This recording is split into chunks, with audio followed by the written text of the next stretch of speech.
The Galactic Council had one rule that every species, from the silicon-based Korix to the methane-breathing Vorthak, understood without question: do not provoke the humans. It wasn't written in any treaty. It didn't need to be. Common sense, survival instinct, basic pattern recognition, whatever you wanted to call it, kept the galaxy's inhabitants far, far away from humanity's bad side. But Kelvor didn't do common sense. Let me back up. My name is Threxnaw, though most beings just call me Threx because apparently 6 syllables is too much effort for the average oxygen breather. I'm a historian for the Galactic Archive, which sounds impressive until you realize it mostly involves documenting the monumentally stupid decisions made by various species throughout the cosmos. And trust me, I've seen some truly spectacular failures of judgment in my 3 centuries of service. But Kelvor's story, that one deserves its own dedicated storage crystal. Kelvor was a Draxian warlord. Think 8 feet of scaled muscle, 4 arms, a tail that could crush starship hull plating, and an ego roughly the size of a small moon. His species had conquered 47 systems before they even figured out faster-than-light travel, which should tell you everything you need to know about their approach to diplomacy. Subtlety, never heard of her. Now, the Draxians had been members of the Galactic Council for about 200 years, ever since they realized that outright conquest tends to unite everyone else against you. They'd settled into a comfortable niche as intimidating enforcers and occasional muscle for hire. Most species gave them a wide berth, which suited the Draxians just fine. Respect through fear, that was their philosophy. Except humans didn't get the memo. You see, humanity joined the galactic community only 70 years ago, which in cosmic terms makes them the equivalent of that annoying new kid at school who hasn't learned where all the social landmines are buried. They showed up in their retrofitted colony ships, acting like meeting aliens was the most natural thing in the universe, completely oblivious to the carefully maintained hierarchies and unspoken rules that kept galactic society functioning. The first few years were interesting. Humans kept accidentally starting trade wars by being too honest in negotiations. They'd refuse to show proper deference to species that had been spacefaring for millennia. They asked uncomfortable questions during council session. And worst of all, at least from the perspective of species like the Draxians, they simply refused to be intimidated. There was this incident, about 50 years back, where a Draxian merchant tried to extort a human trading post. Standard practice, really. The Draxians would show up, flex their considerable muscles, make vague threats, and most species would hand over a protection fee just to avoid trouble. Simple, efficient, profitable. The human station manager, a woman named Keiko Tanaka, if I remember correctly, listened politely to the whole threatening speech.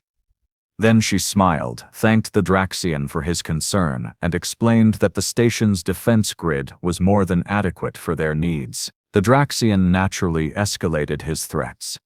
Keiko's smile never wavered. She simply activated the whole projector behind her desk, which displayed a detailed schematic of the Draxian's ship, highlighting approximately 47 separate vulnerabilities in its shielding and weapon systems. "We cataloged these during your approach," she said cheerfully. "Would you like to continue this conversation, or would you prefer to leave peacefully?" The Draxian left. Word spread. Other species took note. Humans, as it turned out, were terrifyingly good at violence. Not in the brute force way the Draxians practiced it, but in a calculated, efficient, creative manner that made most military analysts break out in stress-induced molting. They had this unsettling habit of treating warfare like a particularly complex puzzle to be solved rather than a straightforward contest of strength. But here's the thing that really got under everyone's scales, feathers, or exoskeleton. Humans were also weirdly nice. They'd share their technology, help with humanitarian crises, send medical teams to disaster zones, adopt orphaned aliens from war-torn regions. It was deeply confusing. Most species in the galaxy operated on pretty straightforward principles: self-interest, survival, resource acquisition. Humans seemed to run on some bizarre combination of compassion and vindictiveness, and nobody could predict which one you'd get at any given moment. So the unwritten rule developed: be polite to humans, Honor your agreements with humans, and for the love of all that exists in this universe, do not threaten humans. They were too unpredictable, too technologically creative, and too willing to hold grudges for unreasonably long periods of time. Every species learned this lesson, except Kelvor. To be fair to Kelvor, and I'm being generous here because hindsight makes his decisions look even more catastrophically stupid, he had reasons for his confidence. He commanded a fleet of 43 warships, controlled 6 mining colonies in resource-rich systems, and had personally defeated 17 challengers to his authority in single combat. By Draxian standards, he was basically unstoppable. He also had this theory. See, Kelvor had spent years analyzing human conflicts, and he'd noticed something interesting. Humans fought each other constantly. Their history was an endless parade of wars, border disputes, religious conflicts, ideological struggles, and ethnic tensions. They couldn't seem to go more than a few decades without finding some reason to kill each other in creative ways. Kelvor's conclusion: humans were individually dangerous, but collectively unstable. They lacked unity. They were fractured, divided, weak. I'm laughing right now, by the way. Not out loud, my species doesn't really do that. But internally, I'm absolutely cackling at the beautiful, tragic irony of what came next. Kelvor decided that humans needed to be put in their place. He'd humble them, demonstrate Draxian superiority, and claim some resource-rich human colonies in the process. Simple plan. What could possibly go wrong? His first move was to blockade a human mining colony called Desmond Station, orbiting a gas giant in the Kepler-42 system. Not a major hub by human standards, only about 15,000 inhabitants, mostly miners and their families. Kelvor figured this would be an easy target, small enough that the human government might not consider it worth a major military response, but valuable enough that losing it would sting. He brought 6 warships, absolute overkill for a civilian station with minimal defenses. The Draxian fleet relived, powered up their weapons, and Kelvor himself broadcast the demand for surrender. The station manager, a guy named Felix Okafor, responded with what can only be described as weaponized politeness. He acknowledged Kelvor's superior firepower, thanked him for the clearly stated terms, and then very apologetically explained that the station couldn't possibly surrender without authorization from Earth. Standard procedure. Nothing personal, just bureaucracy being bureaucracy. Could Kelvor wait a few hours while they filed the proper forms? Kelvor, to his credit, recognized a delaying tactic when he heard one.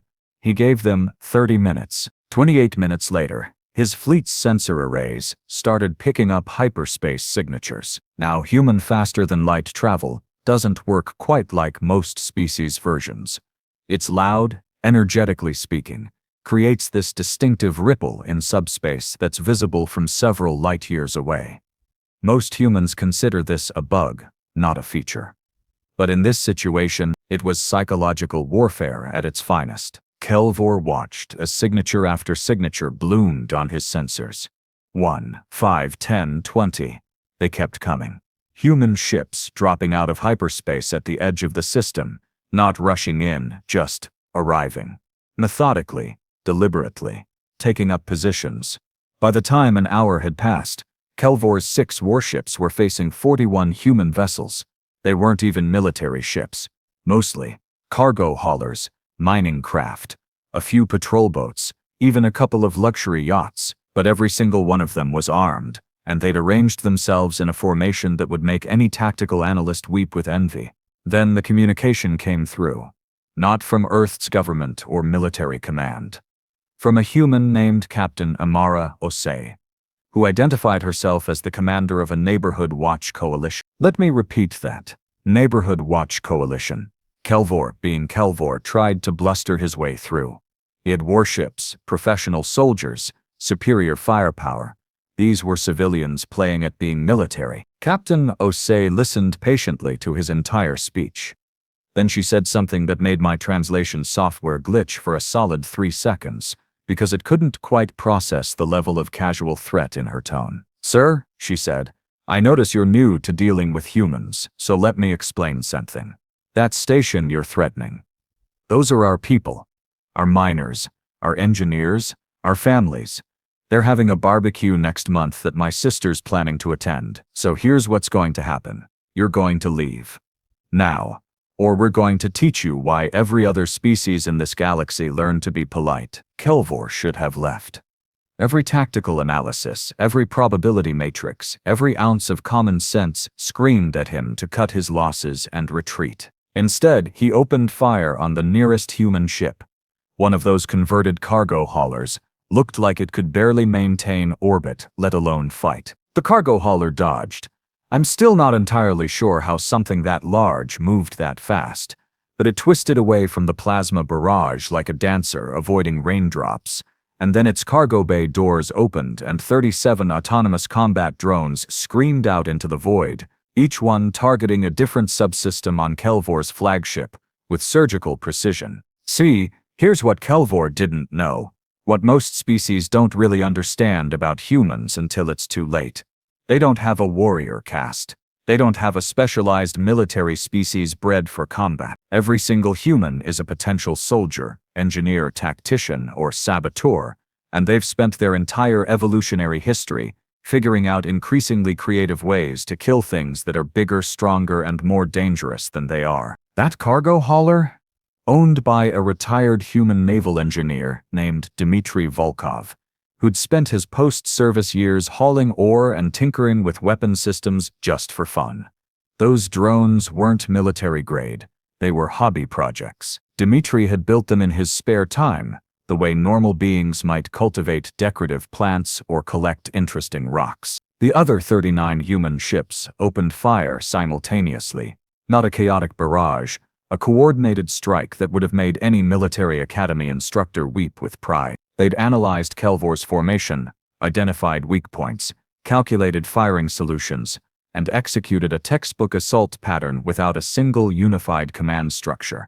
They just did it. Like a school of fish moving as one, except these fish had plasma cannons and a concerning enthusiasm for creative violence. Kelvor's shields held barely, but 2 of his escort vessels weren't as lucky. Their defensive systems overloaded within seconds, and while the human ships didn't destroy them outright, they did something arguably worse. They disabled them. Weapons offline, engines dead, life support functional. The crews were left floating helplessly, watching the battle unfold around them, completely unharmed but utterly neutralized. That's when Kelvor made his second catastrophically stupid decision of the day. He called for reinforcements. Now, I need to explain something about human information networks. Most species have pretty standard communication systems. Official channels, military frequencies, government oversight. Humans have all that too, but they also have this chaotic, decentralized, impossible-to-control thing they call social media. It's basically a galaxy-wide gossip network that moves at the speed of light and has absolutely zero quality control. Kelvor's distress signal, his declaration of war against a human colony, the footage of his ships attacking civilian vessels, all of it hit human social media within minutes. And humans, being humans, had opinions about this. Strong opinions. Loud opinion. Opinions that came with attached military service records and extensive personal arsenals, because apparently every third human either used to be a soldier or knows someone who is. Within 6 hours, the human response fleet had grown from 41 ships to 217. They came from everywhere. Merchant convoys rerouting to help mining operations, sending their escort vessels. A luxury cruise liner that somehow had enough firepower to qualify as a light destroyer. One ship identified itself as the Pensioner's Revenge, crewed entirely by retired human soldiers who'd heard about the attack and decided their retirement plans could wait. Earth's actual military hadn't even arrived yet. This was just citizens showing up. Armed and irritated, Kelvor tried to retreat to his territory. But here's where his problems really began. See, humans had been trading with most of the galaxy for 70 years.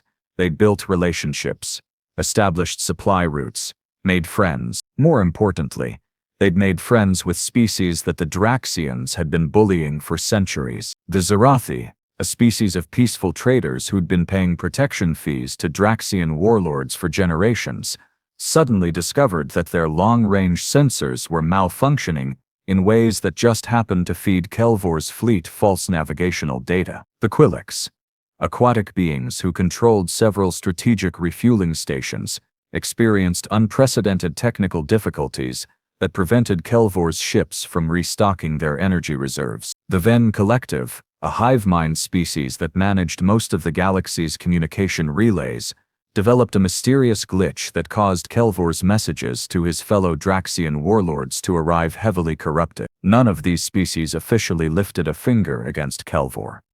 They just happened to have problems, all at once. What an amazing coincidence. Meanwhile, the human fleet kept growing.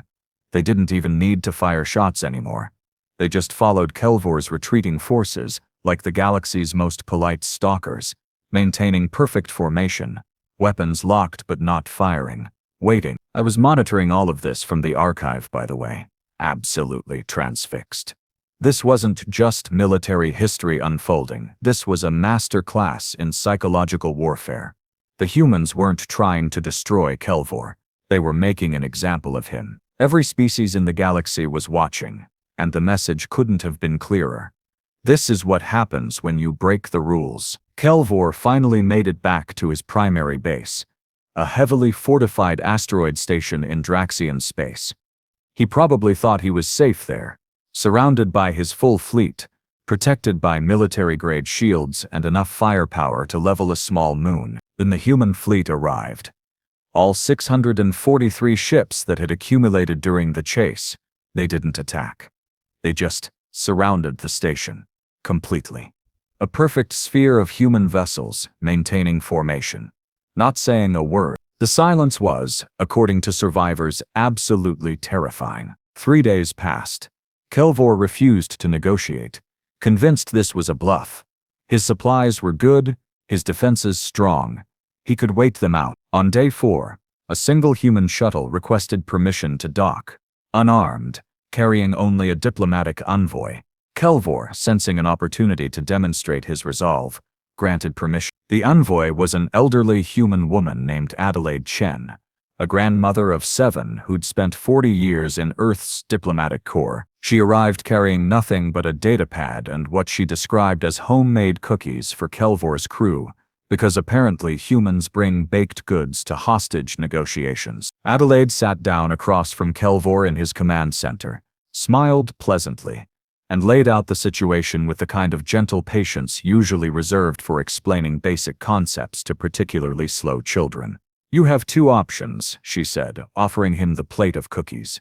Option 1, you Sir face trial for piracy and attempted murder. Spend a substantial time in prison and your crew gets to go home alive. Option 2, you continue this standoff, and we demonstrate exactly why everybody else in the galaxy learned not to mess with us. Kelvor, still convinced he held some kind of advantage, chose option 2. Adelaide sighed, thanked him for his time, and left. The human fleet waited another day, presumably to give Kelvor one last chance to reconsider. He didn't. What happened next became required viewing at every military academy in the galaxy. Not because it was particularly violent, the humans, true to their paradoxical nature, went out of their way to minimize casualties, but because it showcased a level of technological creativity and tactical precision that most species didn't realize was possible. The human ships didn't breach Kelvor's shields with firepower. Instead, they synchronized their weapons to emit a specific harmonic frequency that created a resonance cascade in the station's power grid. Took them approximately 40 minutes of sustained, coordinated fire. The shields collapsed not from damage but from their own power systems overloading. Then, human boarding teams arrived. Not armored shock troops, engineers and technicians, mostly with security escorts. They systematically worked through the station, disabling weapons, rerouting power, sealing off sections. Kelvor's 4-armed Draxian warriors, trained from birth for combat, found themselves outmaneuvered by humans, using tactics that seemed to come straight from some kind of elaborate game. One boarding team, led by a human named Jamal Peterson, actually apologized to the Draxian soldiers they were disarming. "Nothing personal," he kept saying. "Just doing our job. You folks want some water? You look dehydrated. The entire station was secured in 4 hours. Total casualties, 0 deaths, 17 minor injuries, and 1 Draxian warrior, who sprained his ankle trying to flee and was given immediate medical attention by the same humans who'd just captured him. Kelvor himself was found in his command center, surrounded by disabled equipment, facing Captain Amara Ose, the same woman who'd commanded that initial neighborhood watch coalition. She'd led the boarding action personally. Should have left when I told you to, she said, not unkindly. Would have saved everyone a lot of trouble. The trial was held on a neutral station under Galactic Council jurisdiction.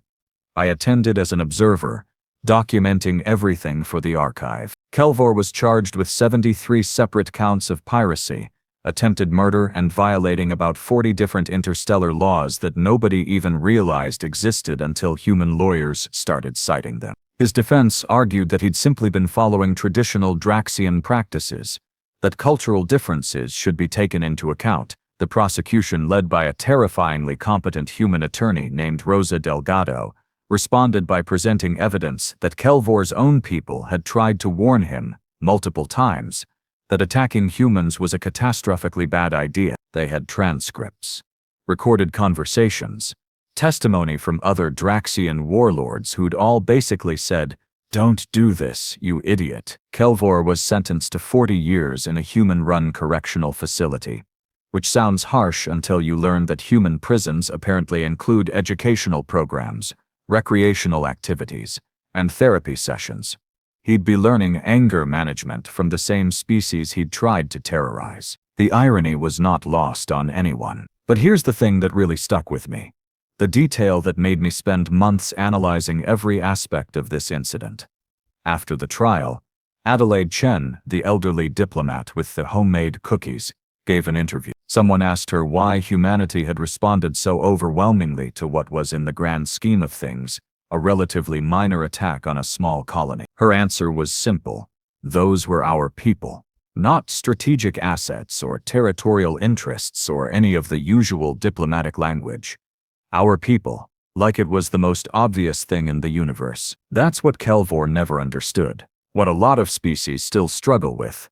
Humans don't operate on logic or self-interest or calculating risk-reward ratios. They operate on relationships, on loyalties that make no rational sense, on this bizarre willingness to start galaxy-wide incidents over principles that can't be quantified. You threaten one human, you threaten them all. Doesn't matter if they've never met, if they live on opposite sides of known space, if they belong to different political factions or religious groups or whatever arbitrary divisions they've created for themselves. Someone hurts their people. They show up, armed, organized, and absolutely committed to making you regret your life choices. Every species knew the rule. Don't mess with humans. Now everyone knows why. Kelvor is apparently doing well in prison, by the way. Last report I saw, he'd taken up painting and was attending weekly book club meetings. The humans are very proud of his rehabilitation progress. Me? I filed my report, archived the data, and added a special annotation for future historians. Subject demonstrates that wisdom is not universal, that some lessons must be learned through experience, and that humans are perhaps the galaxy's most dangerous species, precisely because they wrap their capacity for violence in a coating of cookies and good intentions. Also, I tried one of Adelaide's cookies at a diplomatic function last month. They were genuinely excellent, but I'm still not messing with humans.